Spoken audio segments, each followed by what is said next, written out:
મિત્રો, ધાબાની જે તિરાડ છે એમાં જે કેમિકલ લગાવવા માટે અને કોટનનું કપડું ચોંટાડવા માટેનો આ વિડીયો છે, જેમાં કઈ રીતે કેમિકલ લગાવવું અને કઈ રીતે કપડું લગાવવું એ ખાસ આ વિડીયો જોયા પછી જ ઉપયોગ કરવો કેમિકલનો.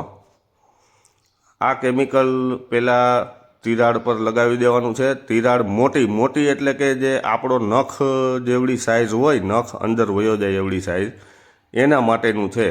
બાકી વાળ જેવી તિરાડમાં આ કાંઈ પ્રોસેસ કરવાની રહેતી નથી, ડાયરેક્ટ બ્રશથી એ તિરાડ પેક થઈ જાય છે.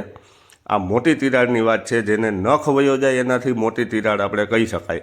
એમાં આ રીતે પહેલાં કેમિકલ લગાડવાનું છે.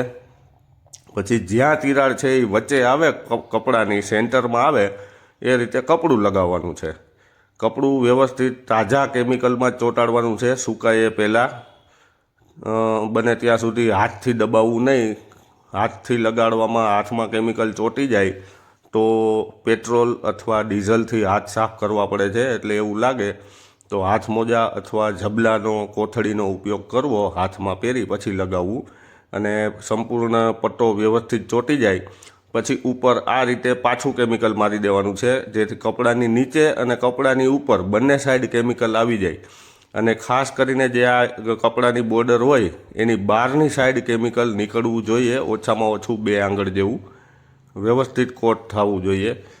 કેમિકલ ઉપરની સાઈડ પણ વધુ મારવાનું છે, નીચેની સાઈડ પણ વધુ મારવાનું છે. ઘાટું જ લગાવવાનું છે, પૂરેપૂરી લેયર થઈ જાય એ રીતે લગાવવાનું છે.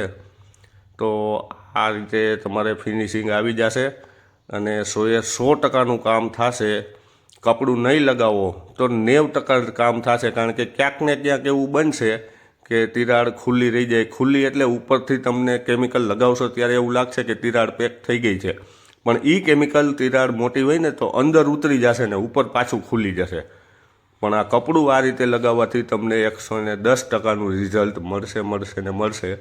એટલે ખાસ આ રીતે મોટી તિરાડમાં કેમિકલનો ઉપયોગ કરવો. ધન્યવાદ. Black mamba chemical, Jetpur.